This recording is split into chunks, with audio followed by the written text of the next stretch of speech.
seberapa besar keuntungan yang didapatkan khususnya oleh perusahaan-perusahaan dan juga oleh negara ya terkait dengan kenaikan harga batubara yang terus signifikan dalam beberapa waktu terakhir? Ya, kalau misalnya kita berkaca dari tahun 2021 saja sebagai gambaran, eh, Indonesia ini kan sebagai eksportir batubara dan berbagai macam sumber daya alam.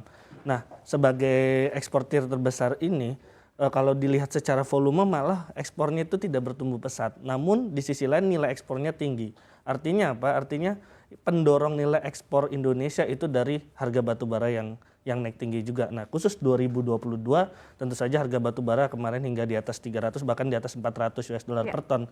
Ini akan mendorong pendapatan dari Indonesia. Namun tahun 2022 bulan Januari kita tahu kalau ada larangan ekspor batu bara Indonesia keluar, artinya ini akan sedikit mungkin mengganggu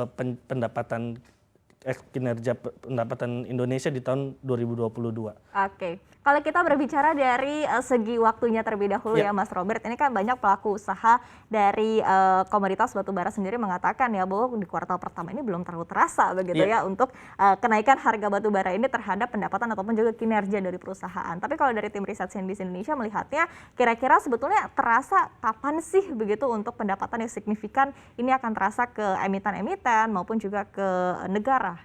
Ya memang kalau di tahun 2021 awal ini memang kalau misalnya bagi produsen ini adalah musim ketika produksi ini sebenarnya tidak terlalu tinggi, terhambat karena ada musim hujan kemudian banjir sehingga produksi ini kurang maksimal. Mungkin kalau dan juga perlu catatan bahwa harga batu bara ini kan naik karena sentimen perang, artinya ini sangat sementara. Ketika nanti kemudian sentimen perang ini mulai mereda seperti sekarang misalnya ini harga batu bara akan anjlok cuman tetap di harga tinggi. Mungkin ketika untuk dirasakan lebih bagi para emiten atau bagi Indonesia secara umum mungkin di kuartal kedua atau kuartal ketiga ketika di situ musim-musimnya genjot produksi. Kalau misalnya akhir tahun sampai awal tahun ini masih terkendala cuaca. Kalau misalnya ingin meningkatkan produksi jadi seasonal sih. Kalau misalnya kuartal 1 mungkin memang belum bisa, tapi kuartal 2 atau kuartal 3 mungkin ketika musim hujan udah mulai reda juga.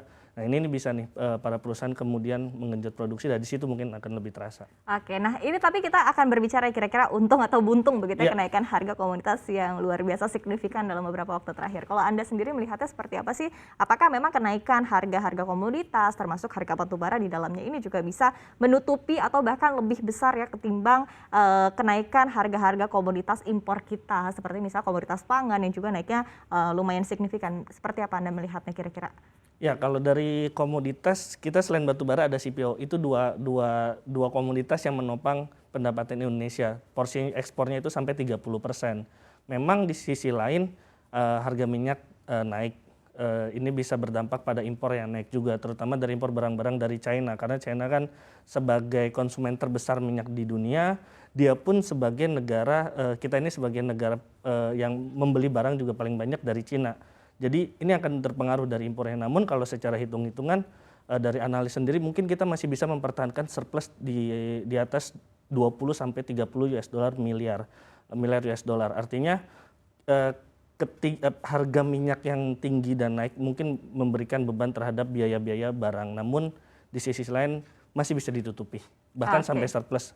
Ini masih bisa bertahan kan 2021 ini 35 miliar US dollar. Nah di 2022 kalau misalnya ini perang masih berlanjut, walaupun itu jangka pendek sampai kuartal 1 terus selesai, itu kita masih bisa mempertahankan 20 miliar US dollar, artinya masih surplus. Oke, artinya masih bisa meraup untung begitu di tengah kenaikan harga komoditas ini. Nah, tapi ini menarik tadi ada katakan juga bahwa dengan sentimen perang antara Rusia dan juga Ukraina ini kan sentimennya bersifat sementara begitu. Nah, sementara ada juga wacana-wacana bahwa saat inilah, momen inilah royalti batubara ini harus dinaikkan lagi begitu. Nah, menurut Anda apakah memang saat ini adalah saat yang tepat begitu untuk mulai menaikkan royalti batubara? Ya memang sebenarnya kan perbincangan royalti ini sudah dari tahun-tahun lalu ingin penerapan progresif atau sampai 20%. Namun ketika sekarang melihat harga batu bara sangat melambung terbang sampai di atas 400 ya ini memang saat yang tepat gitu agar negara juga menerima pendapatan yang lebih gitu. Kalau misalnya secara progresif kan skemanya di atas 100 US dollar per ton itu akan naik kira-kira 20%. Nah ini kan udah di atas 400. Jadi emang udah waktunya sih untuk menaikkan royalti bagi perusahaan. Oke, walaupun tadi ya sekali lagi sentimennya juga bisa bersifat sementara begitu ya. Tapi kalau untuk mungkin kos-kos lain begitu seperti misalnya bea keluar sendiri, apakah emang ini juga waktu yang tepat begitu? Karena di satu sisi juga tentunya dengan kenaikan harga komoditas yang luar biasa, kita juga perlu pemasukan lebih ya untuk menutupi subsidi-subsidi yang diberikan oleh pemerintah. Nah, ini kira-kira seperti apa? Ya memang betul, ketika minyak naik ini kita beban subsidinya kan juga meningkat. Dan memang ini waktu yang pas kita naikin harga komoditas. Kalau untuk biaya keluar mungkin yang perlu dihitung-hitung lagi ya, karena di biaya angkut batu bara sendiri di secara internasional juga cukup tinggi sekarang karena imbas dari tahun 2020 dan 2021 krisis kapal ya. Nah, jadi itu perlu dihitung lagi supaya jangan sampai kemudian jadi beban juga nih untuk emiten.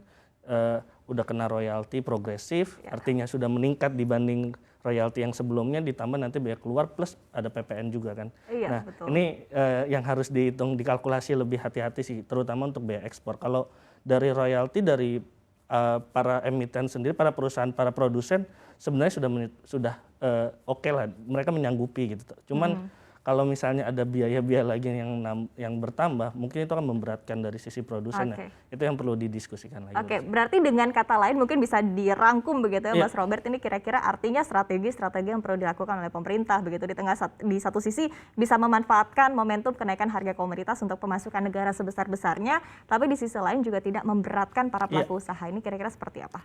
Ya, kalau misalnya seperti itu tentu saja royalti mungkin bisa lah progresif.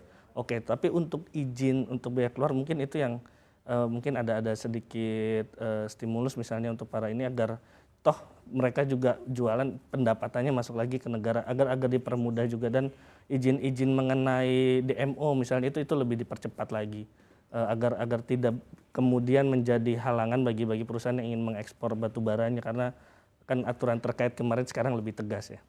Oke, kalau untuk dari segi investasi sendiri Anda melihatnya kira-kira seperti apa sih untuk dihilirisasi begitu ya? Ini kan juga memang terus digenjot ya oleh Presiden Joko Widodo terkait dengan hilirisasi berbagai produk di dalam negeri. Apakah ini juga menjadi momen yang tepat begitu agar tentunya nilai jual komoditas kita ini bisa lebih tinggi lagi?